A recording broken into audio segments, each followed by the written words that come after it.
kids and they tell you just don't do it. Okay, you ain't telling me the consequences, you know? So a lot of times what you're saying is that our kids need to know, okay, don't go out there and hang on the corners and don't do this because guess what? You're subject to get yourself caught up in some mess, you know? So we have to educate our kids. We have to tell them certain things. And another thing that you mentioned, you know, our kids need to have a vision. We have to make sure that they have a vision. We have to encourage our kids. We have to tell our kids I love them. And when I say I didn't know, nothing personal, don't take this the wrong way. You're very intelligent, and I see that you read, and I appreciate that. Why you say don't take it the wrong way? Right, I love it. To be built upon. Like what you demonstrate now, and I'm glad Sister Ebony said that because you're 28. Yes. And at your age, what you are demonstrating now in the black community, it should be added upon. Yes. Like you should be engaged. Yes. You should be given the opportunities to keep that mindset. Yes. But it's something about leadership in Baltimore City that trickles down and is really affecting our younger generation. And I don't think a lot of us as community organizers realize how much we are doing harm to your generation because you have this intelligent mind sitting here. Yes. You got scripture behind you. You holding on to some good nourishment. I got one. And that's something that we should see it and be like, grab you. Let's get this mind. I need to ask them this question. Now, the people on the corner selling drugs, how can we get them off the corner and work? I know a lot of youth don't want to work. They don't want to work because they say it takes 2 weeks to get a paycheck and they make money every day on the corner. What can we do to get them off the corner to do something? Do we need to pay them more than what they're making on the corner to get them off the corner? What's the formula? How can we remove the people on the corner selling drugs? What can we do? I believe honestly, man, you gotta teach them what cause and effect is. How? The cause and effect. Hold up, what you wrote that? It's like at the end of the day, the United States of America don't manufacture none of the drugs that's being sold. Come on. The United States of America don't manufacture none of the guns that's being shot. Come on. Everything is being sent to our communities to destroy one another.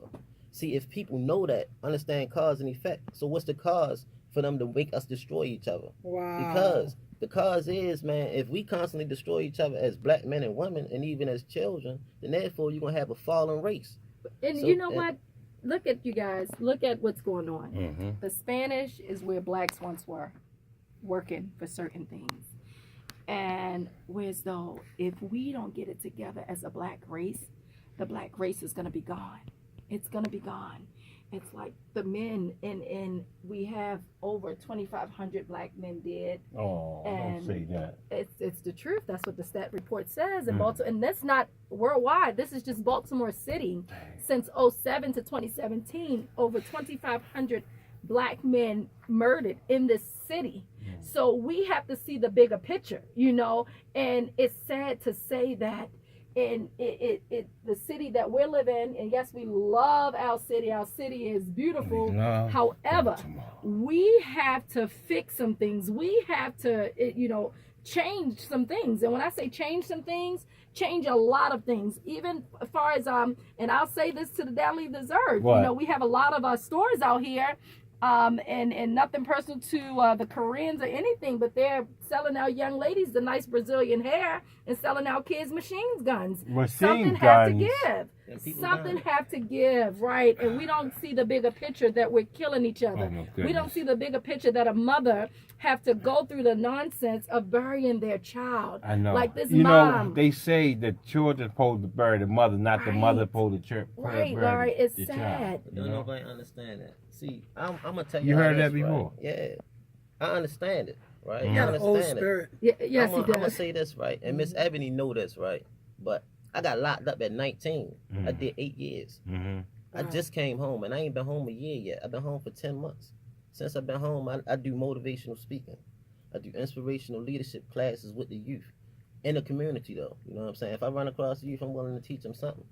I like fitness training, so therefore I work out on a day-to-day basis. I love reading. I'm a bibliophile. I read any book but an urban novel. Any book. Why read an urban novel that's going to have me in an urban mindset? So therefore, I go ahead and be political conscious. You know what I'm saying? I know the things that destroy the black community, so I ain't gonna be a part of it. And I believe honestly, like, We man, appreciate you coming on, it's sharing. like the truth is, in order to change the mindset of the youth, or in order to change our community, right, we gotta perceive it differently. Yes. Idealistically, we gotta perceive our community as being perfect. Yes. And when Come you on. perceive your community as being perfect, that's when you can say, man, you know what? I know what it is that I got to do in order to bring it up. Yes. See, people be realists and say, oh man, Baltimore some trash. Oh, I hate Baltimore. I look at the comments all the time. I hate my city. Nah, you should hate how you perceive your city. Come on. If you look at your city in a different way, then your city is going to be differently in your eyes. Because one thing we need is a better perception of our city. Because we look at it as being the norm. This is not reality. It's not reality, man. It's just some things that we facing on a day-to-day basis. The first struggle that we ever faced in life was being that sperm meeting that egg. Meeting that egg, man. And then, because it's 250, I think it's 250 million sperm cells meeting that egg. Yes. You was the one that cracked it. Yes. So now that you cracked it, you living in darkness inside of your mother womb. You coming forth and you coming into light. You still got to struggle to face. And even when you rich, or even if you don't have nothing, or even if you rich, you still facing struggles. Because the rich man don't want to be broke. The broke man want to get rich. And both farmers willing to do whatever it is they got to do in order to stay, you know what I'm saying, to make it better. Okay, so basically, if you have any more questions before we go to Miss Flowers, but you can hold that thought. You got a question to ask? Just one thing, you guys, and me having my own business, and which kind of drive me crazy. And put the name out there yes, and it's number. Harvin Automotive. Mm-hmm. And yes, we sell used cars. The number is 410-528-1900. Slow it down. What is it? 410-528-1900. I just want to say one thing, and this I've been running into this problem lately, and I'm not going to put the bank out there today, but I went into a bank. Not today. I'm not going to say not to. I'm not. Did Yeah, you I'm gonna say say BB&T? I I went heard into it. Hold on, what she said? I went in said there it. today, and not just BB&T, but just a few places. And I tell you Saturday. this: when I had on my, it's windy outside. I had a coat on with a hood on it, you know. And when you're withdrawing or if you're doing certain things, you know, people. They because the way that you look, they judge you, and that's something that we have to change, you know. And even when I go into some stores, you know, it's they gotta follow you or they gotta watch you. Why watch me or why follow me? You know, and Macy's as well. I went to Macy's on January the 13th in White Marsh, and yes, I'll put them out there. And I mean the managers that follow. Good with names. Yes, they followed me around the Because if store. it happens to her, She she'll is allow good. to say Yeah, that. I don't, you know, and they followed me like I was stealing, and that hurt me because I Right. work hard for every But penny I Ebony, have. But guess what? This Asian lady, she had a briefcase and a suit and tie dress skirt. I picked up out Rolling Road and took her to Virginia. She jumped out and ran on me. Wow. So And what I'm it's- saying, you know, can you imagine that happen? So you cannot judge a book by the cover. Right, and like when I say it hurts, because I'm sitting up here like, okay, why not?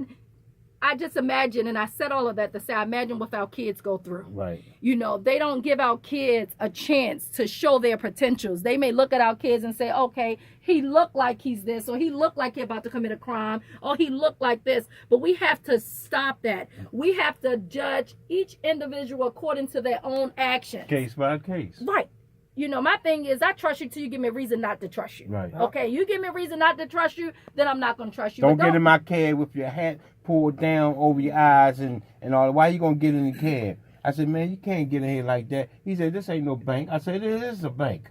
Right. Why you gonna have your face covered in the car? I mean, Well, you smart that's right different, there. you know? No. Yeah, that's different. But I'm just saying, when you go into stores where you spending your money, right. where I spend my money at, I want you to treat me with some respect. I want you to Exactly. treat me not like I'm a second-class citizen, okay? Second-class Not at citizen. all. I am a citizen, a tax-paying citizen.